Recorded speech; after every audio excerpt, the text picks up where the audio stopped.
bilgan bo'lsangiz kerak. Real Madriddan Xabi Alonso ketib, Zinedine Zidan qaytishi mumkin ekan. Qanday? Qani, boshlaymiz hammasini.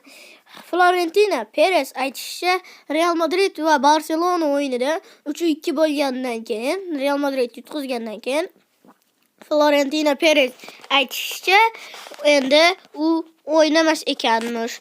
Yana bilmayman. Agar u oxirgi yana bir marta o'yinda nima qilib qo'ysa, qani bilmadim. O'tishi mumkin ekan.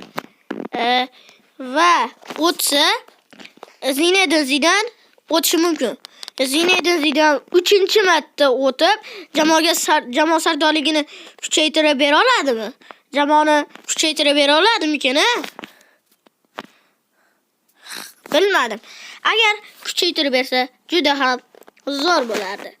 Va men o'zim Real Madridman. Hammaga